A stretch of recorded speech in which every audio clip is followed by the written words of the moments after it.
ডাল তো আমরা সচরাচর বানিয়ে থাকি। আম ডাল, ডাঁটা দিয়ে ডাল, লাউ ডাল আরো অনেক পদ্ধতিতে। আজ আমি বানাবো গন্ধরাজ লেবু ডাল। কি যে অপূর্ব খেতে হয় তা বানিয়ে না খেলে বুঝতেই পারবেন না। আর এই গরমের সময় মনটাও একদম তৃপ্তি হয়ে যায়। এই সময় গন্ধরাজ লেবু বাজারে প্রচুর পরিমাণে পাওয়া যায়। তাই আজই বানিয়ে নিন গন্ধরাজ লেবু ডাল। আর বানানো খুবই সিম্পল।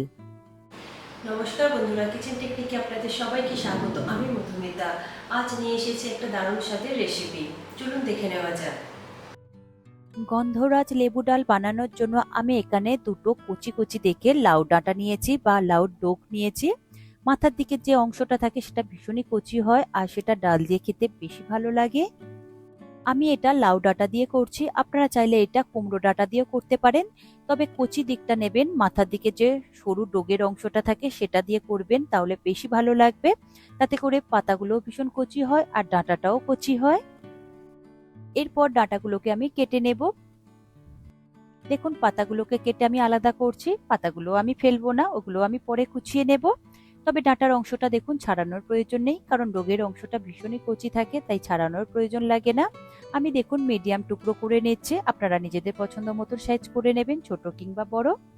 তবে গন্ধরাজ লেবু ডালে খুব বেশি ডাঁটার ব্যবহার করবেন না। দেখুন আমি ছোট ছোট ডোগ নিয়েছিলাম দুটো, তাতে দেখুন ডাঁটার পরিমাণটা অল্পই হয়েছে। এই অল্প দিয়ে করলে বেশি ভালো লাগে খেতে। খুব বেশি ডাঁটা দিলে কিন্তু খেতে খুব একটা বেশি ভালো লাগে না, তখন ওটা ডালে ডাঁটা হয়ে যায়। দেখুন ডাঁটা আমার কাটা হয়ে গিয়েছে। এরপর আমি পাতাগুলোকে কুচিয়ে নেব। আপনারা কচি পাতাগুলোকে ব্যবহার করবেন। দেখুন পাতাগুলো আমি খুব মিহি করে কুচিয়ে নিচ্ছি।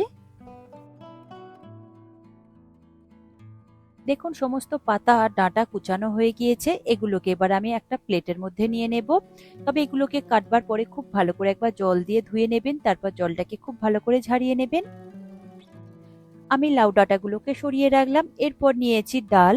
ডাল আমি এখানে 150 গ্রাম মতন ব্যবহার করেছি, আপনারা নিজেদের প্রয়োজন মতো নিয়ে নেবেন। আমি এখানে মসুর ডাল ব্যবহার করেছি, আপনারা চাইলে এটা মুগ ডালও ব্যবহার করতে পারেন। মুগ ডাল বা মসুর ডাল যে ডাল দিয়েই বানান না কেন খেতে কিন্তু দারুণ সুন্দর হয়। দেখুন ডালটা এবার আমি জল দিয়ে খুব ভালো করে ধুয়ে নেব। জলটা যতক্ষণ না পুরো পরিষ্কার হচ্ছে ঠিক ততক্ষণ আপনারা হাত দিয়ে ঘষে ঘষে এইভাবে ধুয়ে নেবেন। দেখুন ডালে কতটা পরিমাণে ময়লা থাকে, জলটা একদম সাদা হয়ে গিয়েছে। এইভাবে আপনারা একটু বেশ ঘষে ঘষে ধোবেন, তাহলে ডাল থেকে সমস্ত ময়লা খুব সুন্দরভাবে উঠে যাবে। ডালটাকে খুব পরিষ্কারভাবে ধোবার পরে এটাকে সিদ্ধ করে নিতে হবে। তার জন্য দেখুন আমি একটা কড়াই নিয়েছি। কড়াইয়ের মধ্যে দিয়ে দেব ওই ধুয়ে রাখা ডাল আর দিয়ে দেব প্রয়োজন মতন জল। আপনারা যতটা পরিমাণে ডাল নেবেন সেই প্রয়োজন মতন আপনারা জলটাও নিয়ে নেবেন, যাতে ডালটা খুব ভালোভাবে সিদ্ধ হয়ে যায়। এরপর দিয়ে দেব হাফ চা চামচ নুন আর দিয়ে দেব সামান্য একটু হলুদ গুঁড়ো। নুন আর হলুদ দিয়ে ডালটা সিদ্ধ করলে ডালটা খুব তাড়াতাড়ি সিদ্ধ হয়ে যায় আর ডালের কালারটাও সুন্দর আসে। এরপর গ্যাসের ফ্লেমটাকে মিডিয়াম টু হাইতে দিয়ে ডালটাকে ফুটতে দেব। আর ডাল যখন ফুটতে শুরু করবে ঠিক সেই সময় দেখবেন উপরে একটা ফেনা জমবে। সেই ফেনাটাকে আপনারা অবশ্যই ফেলে দেবেন, কারণ ওই ফেনার মধ্যে অনেক সময় ময়লা থেকে থাকে। দেখুন চামচের সাহায্যে ওই ফেনাগুলোকে আমি ফেলে দিয়েছি। এরপর হালকা করে একটু নাড়াচাড়া করে দেবেন। তারপর ঢাকা দিয়ে এটাকে মিডিয়াম ফ্লেমে খুব সুন্দর করে সিদ্ধ করে নেবেন, একদম 100% সিদ্ধ করবেন। তবে ঢাকা দেওয়ার সময় একদম ঢাকা দেবেন না, অল্প একটু খুলে রাখবেন, তা নাহলে কিন্তু ডালটা উতলে পড়তে পারে। দেখুন ডাল আমার 100% সিদ্ধ হয়ে গিয়েছে, আপনাদের দেখিয়ে দিচ্ছি। দেখুন জল একদম কমে গিয়েছে আর ডালটা কত সুন্দরভাবে সিদ্ধ হয়ে গিয়েছে। চামচ দিয়ে এটাকে একটু নাড়াচাড়া করে নেব যাতে একদম গলে যায়। এরপর আমি একটা হ্যান্ড হুইস্ক নিয়েছি, তার সাহায্যে আমি ডালটাকে খুব ভালো করে গলিয়ে নেব, একদম যেন গলে মিশে যায়। দেখুন ডালটা আমি খুব সুন্দর করে মিশিয়ে নিয়েছি, একদম পারফেক্ট হয়েছে। আর হলুদ দেওয়ার জন্য ডালের কালারটা কত সুন্দর এসেছে। এরপর ডালটাকে আমি সরিয়ে রাখবো। এরপর অন্য একটা ফ্রাই প্যান নিয়েছি, যার মধ্যে আমি ডালটাকে এবার সাঁতাল দিয়ে নেব। তার আগে আমি দিয়ে দেব 2 চা চামচ মতন সর্ষের তেল। আপনারা এই রান্নাটা সর্ষের তেলে অবশ্যই বানাবেন। তেলটা হাই ফ্লেমে খুব ভালো করে গরম করে নেবেন। গরম হয়ে গেলে তার মধ্যে দিয়ে দেব একটা শুকনো লঙ্কা আর দিয়ে দেব সামান্য একটু কালো জিরে ফোড়ন। গ্যাসের ফ্লেমটাকে লোতে রেখে খুব ভালো করে একটু ভেজে নিতে হবে। যখন সুন্দর একটা গন্ধ বেরোবে ঠিক সেই সময় দিতে হবে জল ঝরিয়ে রাখা লাউ শাক বা লাউ ডাঁটা। লাউ শাক বা লাউ ডাঁটা দেওয়ার পরে গ্যাসের ফ্লেমটাকে হাইতে দিয়ে লাউ ডাঁটাটাকে আপনারা 2 মিনিট মতন একটু ভেজে নেবেন। 2 মিনিট একটু তেলে ভেজে নিলে শাকের যে একটা কাঁচা গন্ধ থাকে সেটা চলে যায় আর সুন্দর একটা ফ্লেভার আসে, আর শাক থেকে যে এক্সট্রা জলটা থাকে সেটাও বেরিয়ে যায়। এরপর দিয়ে দেব স্বাদ অনুযায়ী নুন, আর দিয়ে দেব 1/3 টিস্পুন হলুদ গুঁড়ো। হলুদ এখানে আপনারা বেশি ব্যবহার করবেন না, কারণ ডাল সিদ্ধ করবার সময় নুন আর হলুদ দেওয়া রয়েছে, তাই আপনারা এটা একটু বুঝে শুনে দেবেন। নুন আর হলুদ দিয়ে ডাঁটাটাকে খুব ভালো করে একবার নাড়াচাড়া করে ভেজে নেব। তাতে করে দেখবেন ডাঁটা থেকে এক্সট্রা জলটা বেরিয়ে যাবে। লাউ শাকটাও খুব সুন্দরভাবে নরম হয়ে যাবে, পাতাগুলো একদম নরম হয়ে যাবে।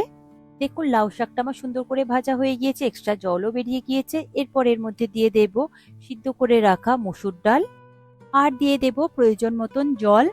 আমি এখানে ডালটা খুব বেশি পাতলা কিংবা খুব বেশি ঘন করব না।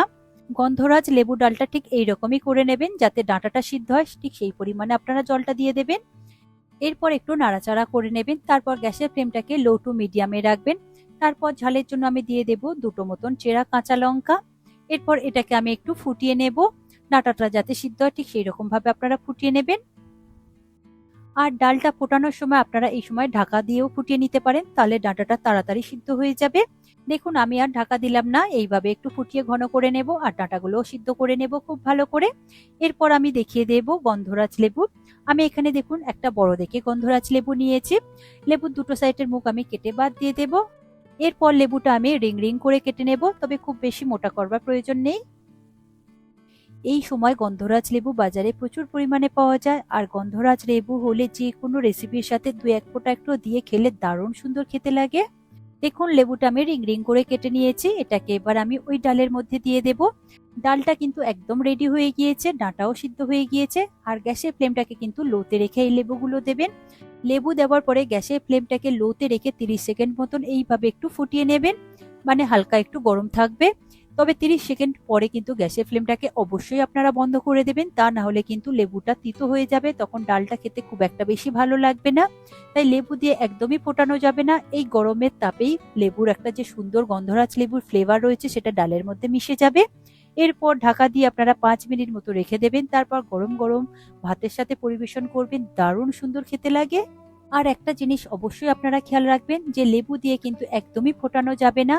যে কোনো রান্নাতে লেবু দিয়ে ফোটাবেন না, তাহলে কিন্তু তিতো হয়ে যাবে। তাই 30 সেকেন্ড পর্যন্ত গ্যাসের ফ্লেমটাকে লোতে রেখে দেবেন, তারপর বন্ধ করে দিয়ে এটাকে নামিয়ে নেবেন।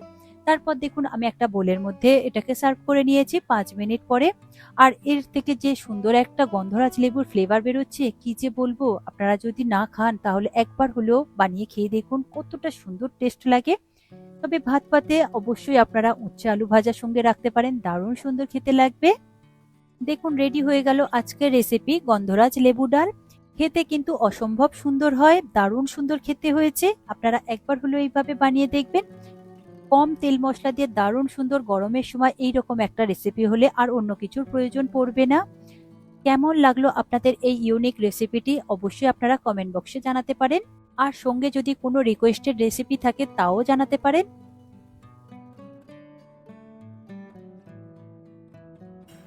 আশা করি আজকের এই রেসিপি আপনাদের ভালো লাগলো। ভালো লাগলে এইভাবে একবার বানিয়ে দেখবেন, আমার মনে হয় আপনাদের সকলেরই ভীষণ ভালো লাগবে। ভালো লাগলে কমেন্ট করে অবশ্যই জানাবেন, আর লাইক শেয়ার করবার অনুরোধ রইল। যদি চ্যানেলটি সাবস্ক্রাইব করা না থাকে তাহলে চ্যানেলটি সাবস্ক্রাইব করে নেওয়ার অনুরোধ রইল। আজ তাহলে এই পর্যন্ত, আবারও দেখা হবে অন্য কোনো দিন অন্য কোনো রেসিপির সাথে। সবাই ভালো থাকবেন, সুস্থ থাকবেন, আর ভিডিওটি পুরো দেখার জন্য অসংখ্য ধন্যবাদ।